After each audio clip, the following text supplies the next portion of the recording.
nakakita na naman ako ng napakaraming tao na kapag tinitingnan mo yung mga muka, nasasalamin ko din ang nilalaman ng kanilang puso. Tapat na tapat. Malayong malayo sa mga kasama ko sa House of Representatives. Doon.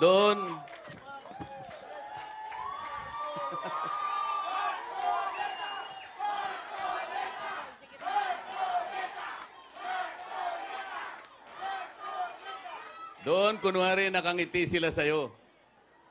Kunwari lang, nakangiti. Pero yung nilalaman ng puso, walang laman.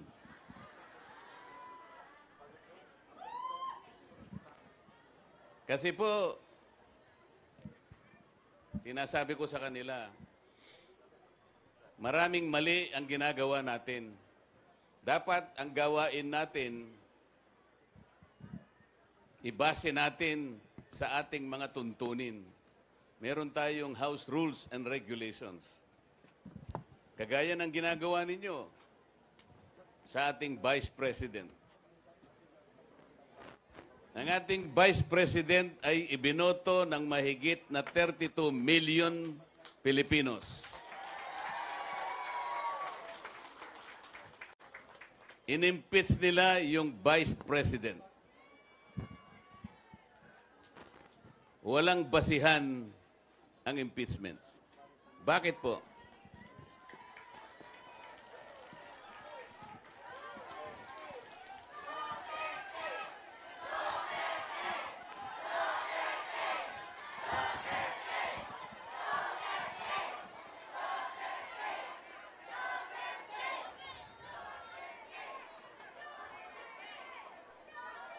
Sabi po nila, meron daw problema sa pagkakagasta ng pondo ng opisina ng Vice President tungkol dun sa confidential funds.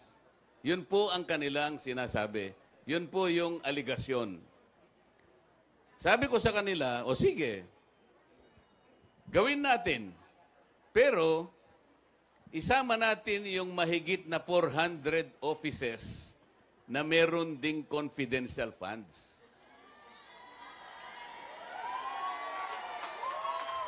Para parehas ang laban. Hindi mabuti na isa lang ang tatargetin mo.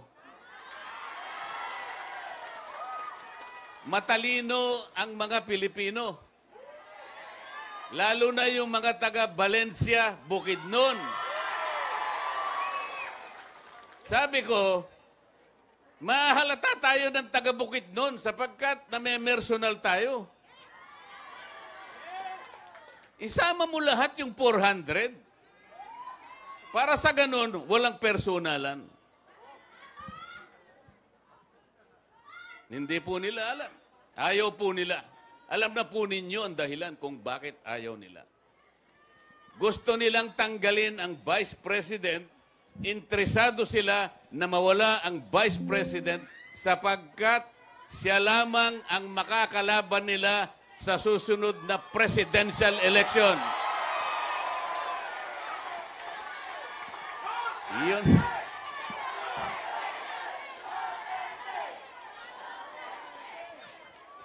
Akala naman nila, maloloko nila yung taga Valencia Bukidnon.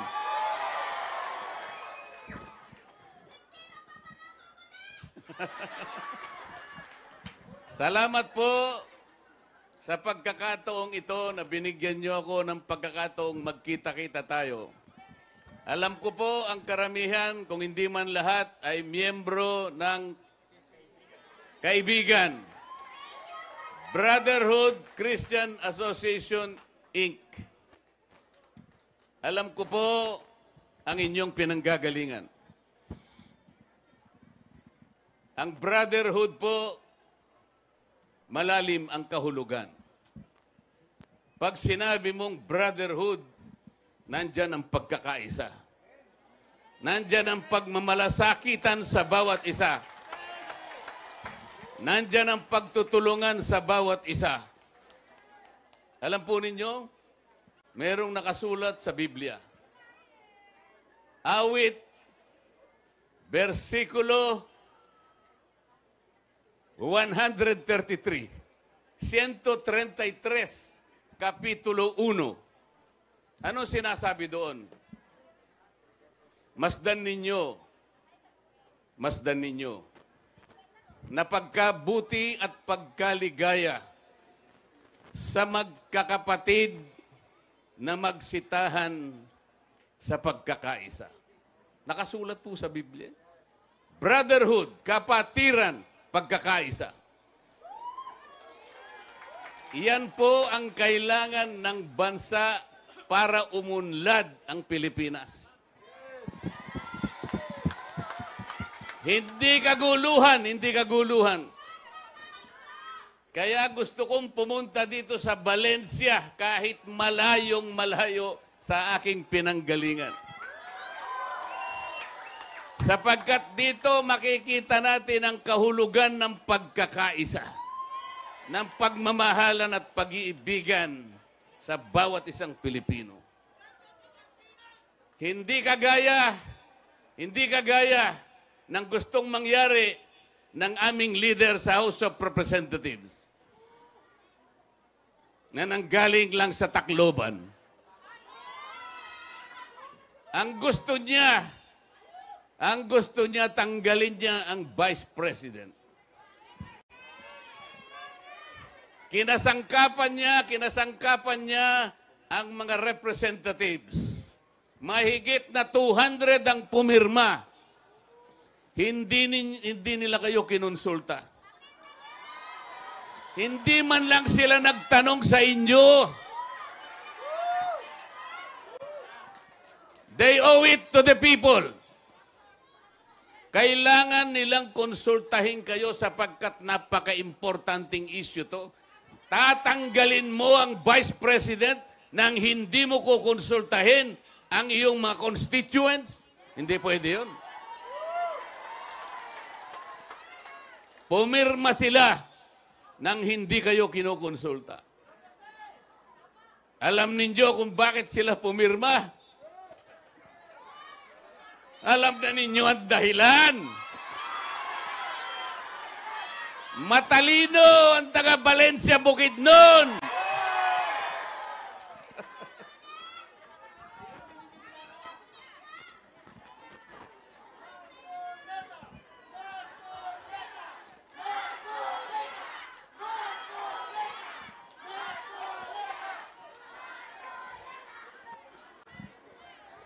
Sa Biblia, meron pang binabanggit sa tunay na magkaibigan. Alam ni Pastor Dan ito. Si Jonathan, anak ni Haring Saul, kaibigan ni David na naging hari ng Israel. Itong dalawang ito, si Jonathan at saka si David, BFF. Magkaibigan, sanggang dikit. Ganun dapat. Ganun dapat tayong Pilipino, nagmamalasakitan. Alam niyo, nung mamatay si Jonathan sa labanan, umiyak si David. Yung anak ni Jonathan, kinupkup niya. Ganon ang pagkakaibigan. Dapat sana pumunta rito yung aking mga kasama sa House of Representatives. Para makita nila ang tunay na kahulugan kung ano ang kaibigan at kung ano ang brotherhood.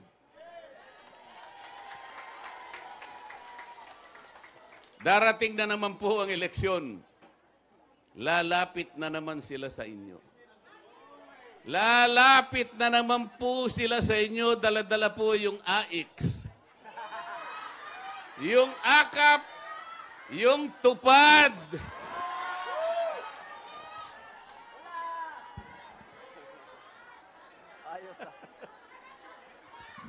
Bakit? Ang mamamayan ba ng Valencia Bukidnon, ang katapat niya ay konting perang ibibigay sa kanya?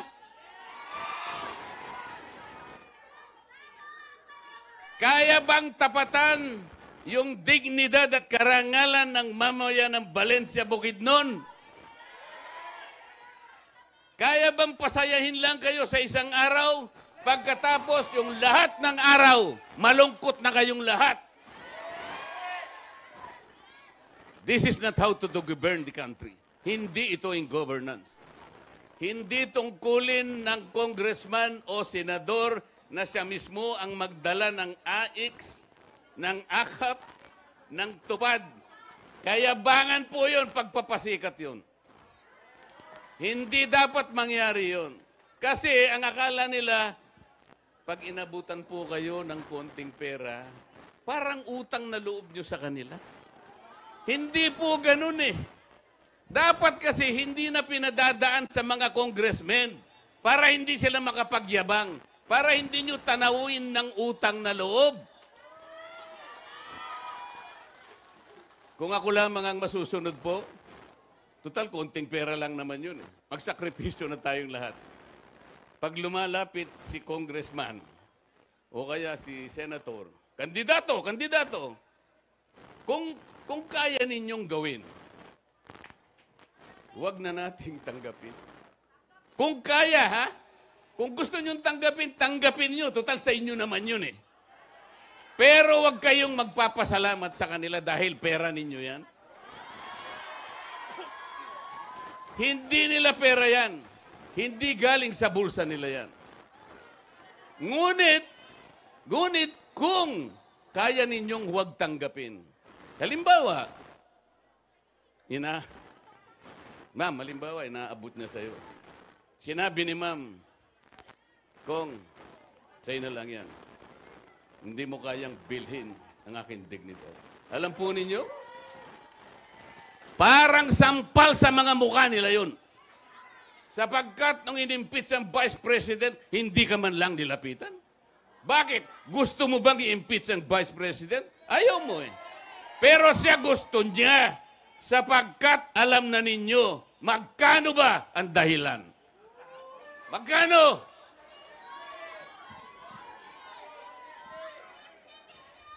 Napakarami pong problema ng ating bansa. Baka hindi ninyo alam, pero alam ko, alam na ninyo. Ang presyo po ng pangunahing bilihin sa ating bansa ngayon, lalong-lalo na ang pagkain, napakataas po. May nangako dyan na 20 pesos per kilo.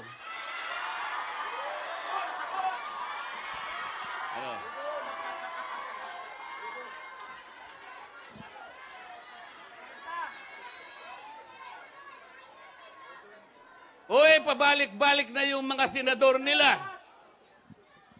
Yung iba, 2 beses nang bumalik sa Senado. Yung iba, 3 beses.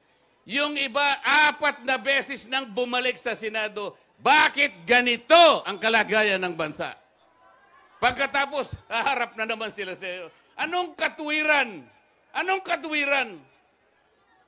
Anong gagawin mo? Pang-4 mo nang balik ito? Alam po ninyong ang kalagayan ng Pilipino ngayon? 63% ng ating mamamayan ang nagsabi, mahirap po kami. 63%. Ang katumbas po nun, 87 million Pilipinos. Bakit po nangyari? Ito ang pinakamataas na pagsasabi na sila'y mahirap in 21 years. Pagkatapos, haharap na naman sila sa inyo. Haharap na naman sila sa inyo. Sus Mariosep naman, hindi pa. Haharap ka na naman sa akin.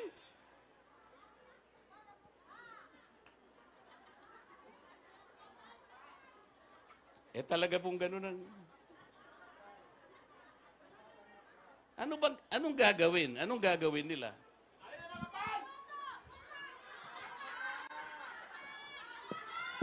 Ang kuryente sa bansang ito ay pinakamataas sa buong Asia. Ang layunin ng batas na ginawa noong 2001, nung ginawa yung EPIRA, ito yung batas sa kuryente, 24 years ago. 24 na taon nang nakararaan. Ano po ang pangunahing layunin kung bakit ginawa yung batas na yon? Ibigay ang kuryente sa mamamayang Pilipino sa murang halaga. Yon ang pangunahing layunin. After 24 years, kabaligtaran ang nangyari. Pinakamataas sa buong Asya ang singil ng kuryente sa ating bansa. After 24 years, walang nangyari. So in 24 years, there is a continuing violation of the law. Bakit? Wala pong nagbabantay. O yung mga binoto nyo sa Senado, bakit hindi nyo tanungin? Senator, hindi ba ginawa na po nyo itong batas na to 24 years ago? Ang layunin pala ibaba ang kuryente. Ano ba yung mura sa Bisaya? Barato! Barato.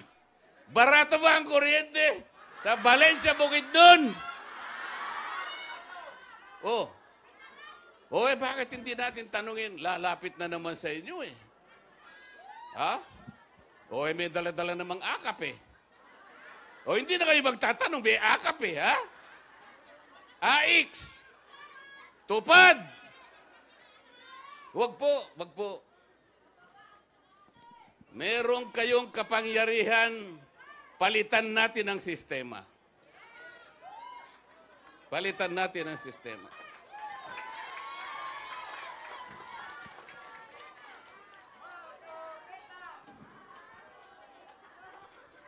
Alam po ninyo, nung ako'y inimbita ng isang asosasyon, kung tawagin ay Filipino Inventor Society.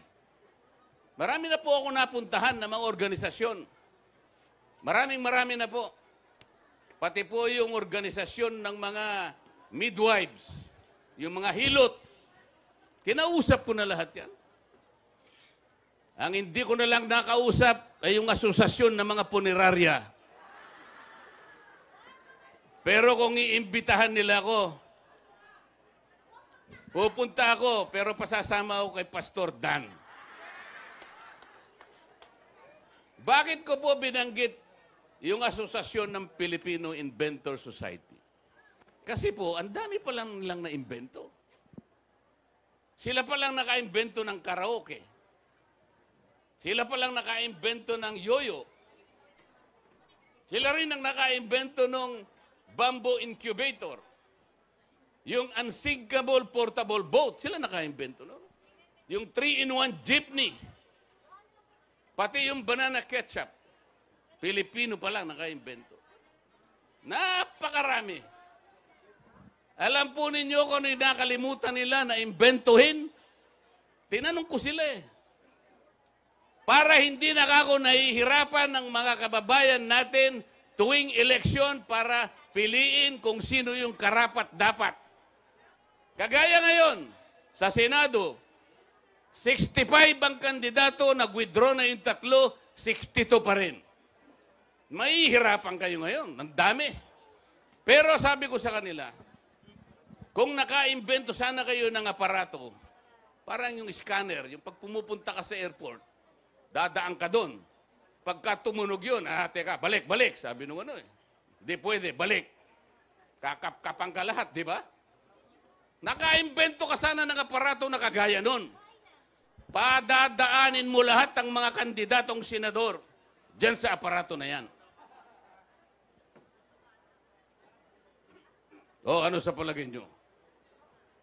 Yung aparato na yan, re-rejectin niya yung hindi qualified. Yun ang gusto kong aparato. Para wala ng problema. Pagdaan ng mga senador ng administrasyon, ilan kaya ang marireject? Ilan po? Ilan? Lahat, sabi. Hindi ba madali ang trabaho natin? Yung aparato na yun, ilagay natin sa tapat ng COMELEC. Dumaan lahat doon. Palagay ko, pagka kaming lahat ay dumaan doon, Ang makadadaan lamang doon, yung kandidato ng PDP laban. Yung iba reject. O di tapos ang laban.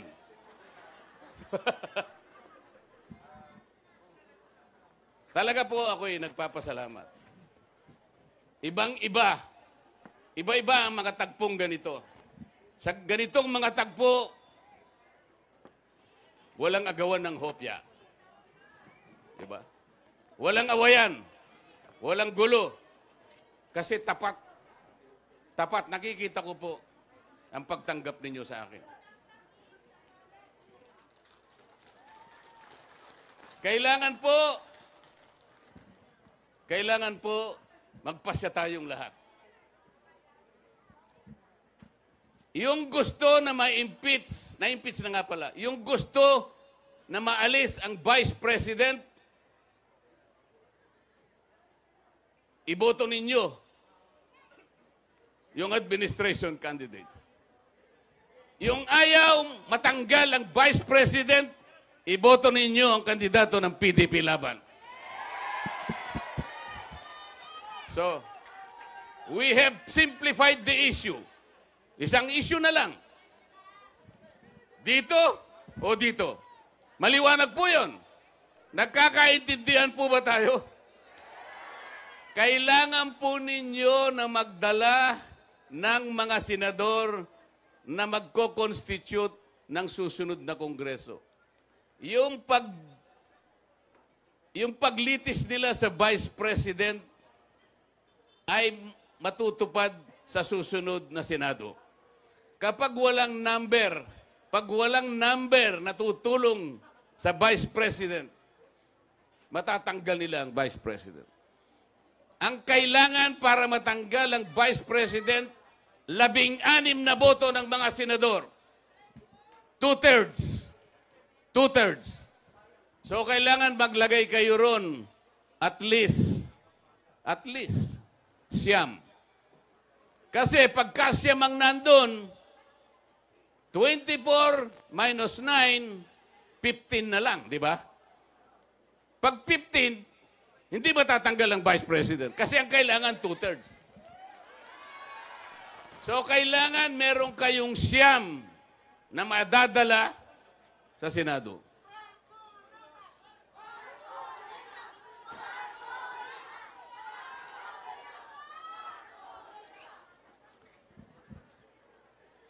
Mahirap po bang gawin yun? Mahirap po bang gawin na magdala tayo ng at least 9 senators that will defend the Vice President? Palagay ko nga po. Nasa atin lang po yun. Nasa atin lang po yun. Kahit gaanong pera ang ibigay nila sa inyo, tandaan po ninyo ito. Pasasayahin lamang nila kayo ng isang araw. Isang araw, Diyos ko naman, isang araw.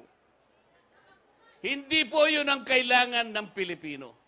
Ang kailangan ng Pilipino, i-provide natin ang mga kondisyon para lumago ang kabuhayang pambansa. Magkaroon ng mga pagawaan, mga negosyong tatayo sa ating bansa. Para dumami ang trabaho, dumami ang pagkakakitaan ng tao. Yun ang gusto ng Pilipino. Ayaw ng Pilipino ng ayuda. Ang ayuda ay pwede lang pagka-krisis. Nasunugan, nabaha, binagyo, kailangan mong tulungan. Yan ang essence of brotherhood. Pero hindi sa normal na panahon.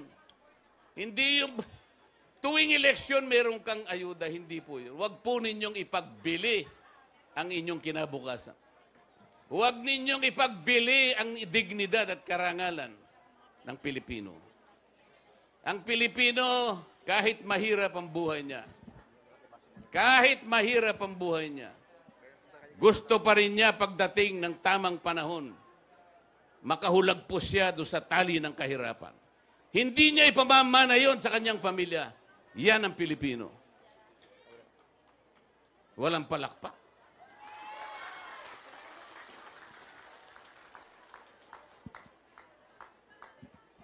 So ako po talaga ay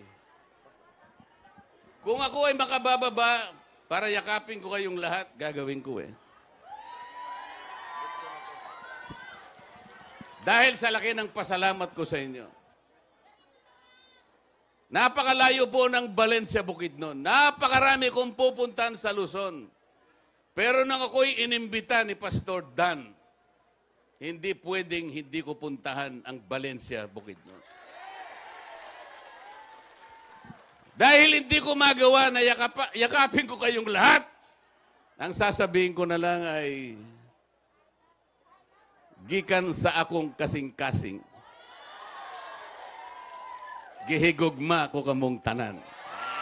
Thank you.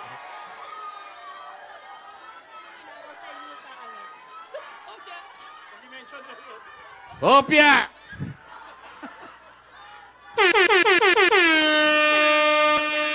Ayan mga kaibigan, number 38 sa atong mga baluta, Senator Dante Marcolita.